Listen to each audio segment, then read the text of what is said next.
Hello, hello. No, I'm not Gary Delabate. I am your host, Mike Carlin, and this is Uncorking a Story. I'm in a silly mood if you couldn't tell. Today I'm going to share with you some thoughts I have on enjoying the journey. Now, since I've gotten older, I always feel like I'm in a rush to do things and just get stuff off my plate as quickly as I can. Business-wise, when an email comes in, I have this compulsion inside me to respond to it, just as quickly as I can for fear that, the person who I'm responding to might be disappointed in me if I don't provide a quick enough response. And I would do this even when it would take me out of the moment of doing something else. I mean, doing it after business hours, on the weekends, etc.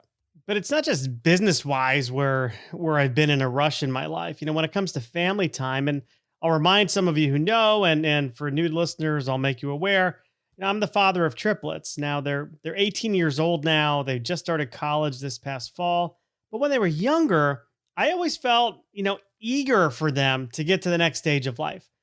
From crawling to walking to talking to being potty trained. Now, in fairness to me, a lot of that had to do with the fact that I was completely overwhelmed. My wife and I were completely overwhelmed. I was 27. I had 3 kids. It went from 0 to 3 kids in 3 minutes. And it was just, I never even babysat before. Here I am, with 3 premature babies. It was, it's kind of mind blowing. But, the other night I was going through old photos and some old videos, because it's COVID and I've got nothing else to do in bed. But, I found myself longing for the days when, frankly, they needed me more. And I have this like dissonance around it. At the time, they needed me so much, I was overwhelmed. Now they need me less. I mean, unless someone needs money. And, now I was looking at those videos. I'm like, man, I miss the days when I used to hold them and rock them to sleep and tell them stories at night. My son, he would make me tell him like 1,500 stories. I could recite Harold and the Purple Crayon, by memory. I didn't even need to look at the words. I knew the 4 stories. We had this little anthology, 4-story anthology of Harold and the Purple Crayon. Could do it by memory. I also love Madeline, and I could talk about Madeline and Miss Clavel and the girls and the neat little rose. I don't know. I've kind of forgotten about it, but whatever. That's not the point. The point was at the time, but the point is, I should say, at the time, I wasn't taking the time to enjoy the journey. When I was a kid, though, I felt like I did. And maybe that's the thing. Like as kids, we live in the moment more. But just quick stories here. We moved to Connecticut from Florida in the early 1980s. But my grandparents, they remained down in South Florida. They lived in Pompano Beach. And it's a place that still has a very, soft spot in my heart. But every year as kids, we would drive down, from Connecticut down to Florida. It would take, 2 days, 2 solid days, maybe a day and a half if dad got us up at 5 a.m. and we drove, till 8 o'clock at night. Sometimes, we'd make it into South Carolina. Sometimes, one time we made it to the Georgia border, which was pretty wild. But, usually we take about 2 days, and that's longer than flying, right? Obviously it's a lot longer than flying unless you're on like Spirit Airlines or something, then it could be shorter. But what do you think about like when we get together as a family, those of us who did the drives, and for the most part, it was my father, my mother, and then my twin brother and me. My older siblings, they were in college for these years that we were doing. There's a big age gap between us. So they really weren't with us as much on these long ass car trips. But what do you think we talk about when we get together and we reminisce about those vacations? We don't talk about what we did on those vacations. We actually talk about the adventures we had while doing the drive. And there are too many adventures to talk about. But one that comes to mind was the time that we popped a tire right out of Washington, D.C. So we were going through, I think we were coming out of a tunnel and my dad popped a tire. And this was like a scene right out of A Christmas Story, except for the fact that my mother was playing the part of Ralphie. Oh, fudge.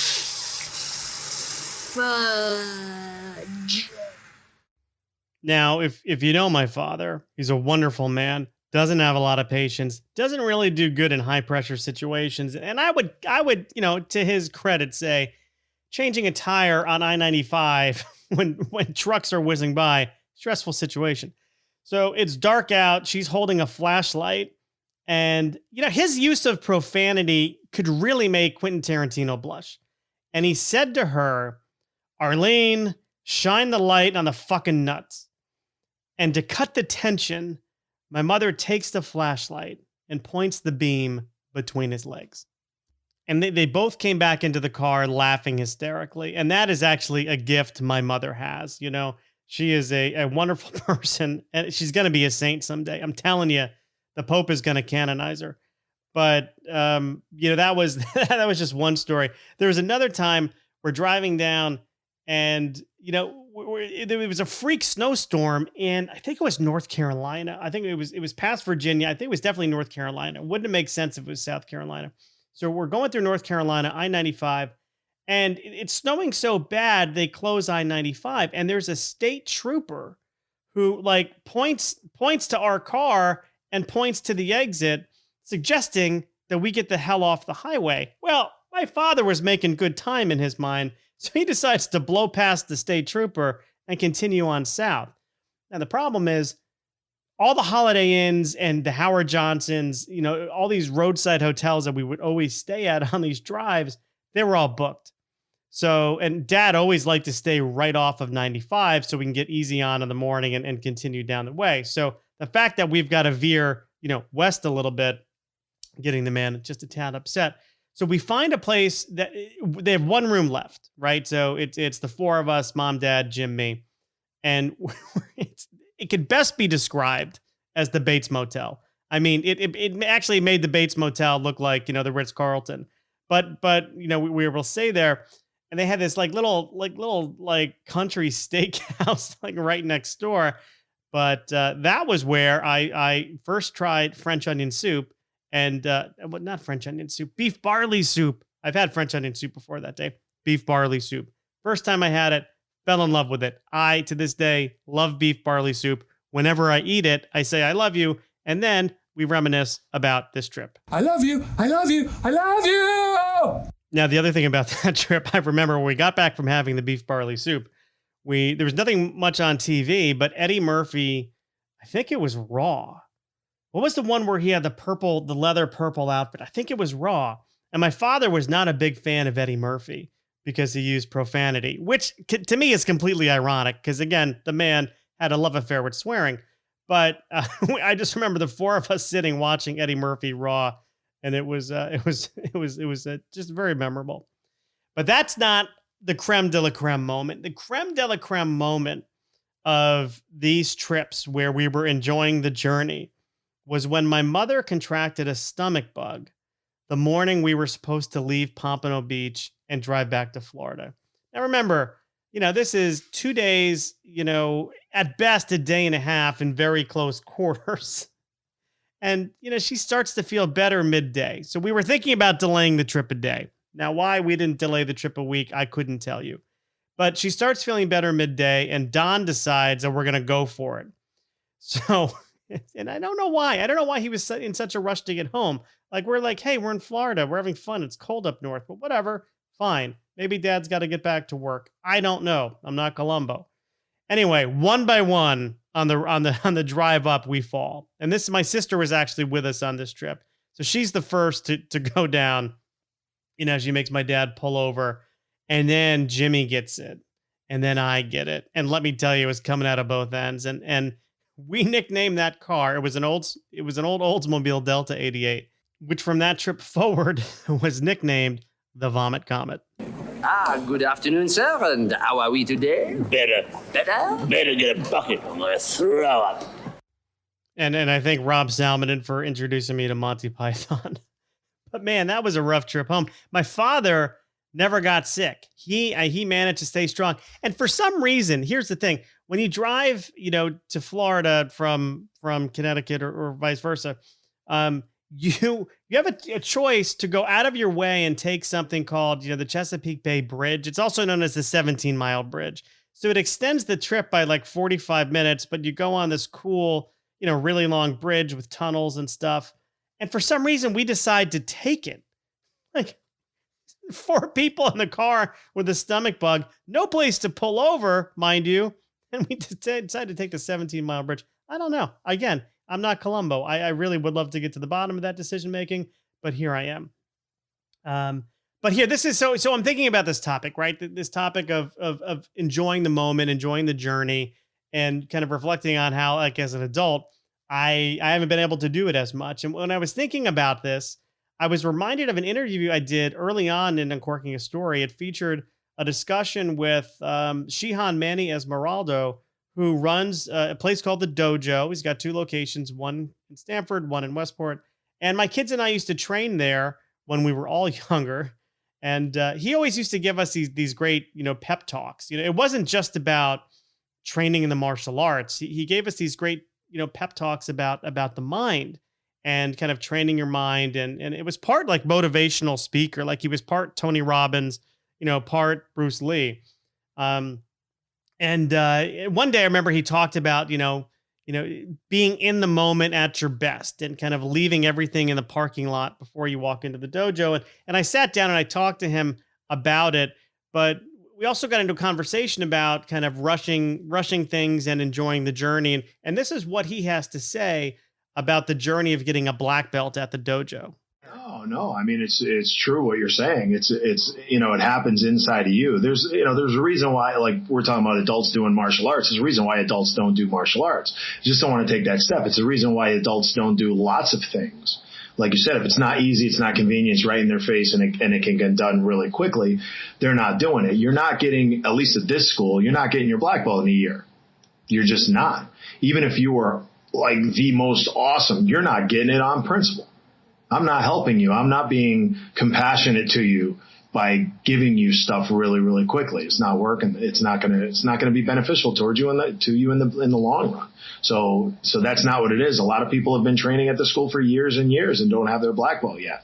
But when they get it, it's going to mean a lot. If it was 2 years and here's your white belt, 24 months later, here's your black belt. I mean, that's great. You may have the physical skills, but have you learned everything that it takes, starting with patience and learning how to plant the seeds before you start picking the vegetables. You have to wait. You have to be patient with it. You have to want more from yourself and push yourself more to be able to do it. Again, you wouldn't think it was a big deal if you got it in a year and a half. It wouldn't be a big deal. Did you catch what he said there about planting the seeds before you eat your vegetables? Like, how about that? It kind of reminds me a little bit of what he was talking about with Freud's pleasure principle, which stated that delayed gratification is better than immediate gratification. But think about what Shihan is saying there. If it's easy, then it wouldn't mean as much. When you go out and you work hard at something and then you get recognized for that, that recognition will mean more to you than if you just did something half-assed. It's kind of like why I hate the idea of participation trophies. They don't mean anything. They don't mean anything. And there's another expression I'm sure you've heard, all the time, at least I have, which is easy come is easy go. And no, that's not just a Kip Winger song. There's a reason why people who win the lottery often go broke. There's a reason why people take better care of things that they've had to work for than things that they've been given. And I think cars are a good example there.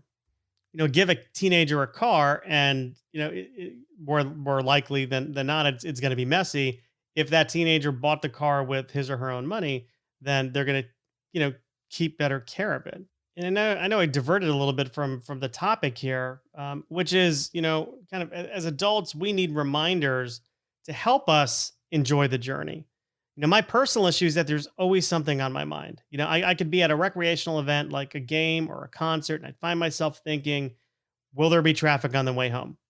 What am I going to do when I get home? What am I going to do tomorrow? And that kind of thinking prevents me from living in the moment. I mean, I'm conscious of it now, but it really prevented me from living in the moment. And there's other culprits in my house as well. It's not just me. Every night my wife and we have dinner, do the dishes, and then we retire. We sound like an old couple. I mean, we act like an old couple, I'll tell you that. we retire to the study and we watch, SVU. That's our gig. And the majority of the time, she's actually glued to her phone. and she's going through Facebook and social media, and it's like that phone takes her out of the moment that she and I are trying to share, watching a program, and she doesn't just glance at the damn phone. Like, she looks at it so intently as if like the answers to all of life's secrets are somehow on the pages of Facebook. And I don't mean to pick on her. I was picking on me before. We're all guilty of it. We're all guilty of doing things that take us out of the moment. The question is, once we become aware of that, what do we do about it? And as you might imagine, I have some thoughts. And I think the first step is awareness, being aware of what your actions are suggesting to others. It isn't just you who you're shortchanging by not enjoying the journey. It's the other people in your life as well. Or I should say, it could be the other people in your life as well. When you're with others and you're not embracing the moment because you're distracted by your phone or your thoughts on work, you just remember that your behavior might suggest to that other person that you don't value your time with them. So, if you're aware of your own behavior and what it suggests to others, maybe you'll be more likely to keep it in check. And the second part is just simply reminding ourselves that the journey is part of the fun. Think about it as you think about reading a good book. When you're so engrossed in a story, you don't want it to end. You don't want to rush to the last page to see what happens or the conclusion, how the author wraps everything up. You want to stay on the journey. You want to stay in that book. But conversely, how many times have you been let down by a story that just ends abruptly? So I guess my advice here, my thought is, let's enjoy the story that we're writing with our lives. Let's not rush to the end. And then, let's find a way to simply enjoy being where we are. On those long car trips, my brother and I, we'd record these silly, he used to want to be a radio DJ. So we'd record these like silly radio programs on an old boombox. And I know we're dating ourselves, but we used to record these like little radio programs, and we'd make up stories by the people, about the people we saw driving. We had fun with it. So, find the joy in any situation and you're more likely to stay present in it. It's not too dissimilar to Mary Poppins, right? The whole point of a spoonful of sugar helps the medicine go down is, find something fun in a task that you have. And, it won't be, a task anymore. It'll actually be fun. And I remember those car trips were the best. So lastly, here's my fourth point, and then I'll stop. If we are distracted by things like our phones, and again, guilty as charged here, maybe we just don't bring them to certain situations, like when we go watch TV or watch a movie, maybe we leave them in the other room. It reminds me of like when I was trying to lose weight, somebody said, hey, don't buy potato chips, because if you don't buy potato chips, you can't go to the pantry and eat them. Well, yeah. Okay. Well, if you don't have your phone in your room with you, you can't look at it when you should be paying attention to someone else or something else. So there's that. If the phone is your Achilles heel, leave it in another room. If you go to a party or a sporting event, maybe you leave the damn thing in the car. Somebody else are going to take the pictures. Maybe you miss out on a couple selfies, and don't get me started on selfies at concerts. It drives me nuts. Anyway, Shihan Mani, again, he used to say, in the moment, ask at your best, right? When he walked onto the mat in his dojo, everything from the outside world had to stay outside of the mat. And looking back, that was a real gift, because, the 1 hour that we had, in his dojo was 1 hour we were doing something for ourselves. We couldn't be doing something for our kids. We couldn't be doing something for our bosses. We couldn't be doing something for our spouses. Nobody could interrupt us. I mean, like, my training was often interrupted because I would break a toe every now and then by kicking a guy named Dan Shear. His tibia probably has scars on it from my toes. And the guy was like 6'13", like he's a big dude. He's like a man mountain. And here I am, 5'10", 5'10" in heels. And, but you get what I mean, right? You get what I mean. In the moment, at your best. You can't eat your vegetables before you plant the seeds. So remember, the older you get, the quicker that time passes. And let's make a promise to ourselves not to waste the short amount of time that we're given. So thank you for listening to another episode of Uncorking a Story. And if you like what you hear, please subscribe on iTunes, or wherever you get your podcasts. And also, we appreciate your telling friends about the podcast, or maybe relatives, maybe friends who are your relatives, or relatives who are your friends. That does help us spread all of the good news and the good word of Uncorking a Story to more people. And I'll tell you what, we're going to be back on Monday with another episode. And guess what? Next Thursday, man, do I have a treat for you. But I'll tell you more about that on Monday. Thanks again for listening. Bye-bye.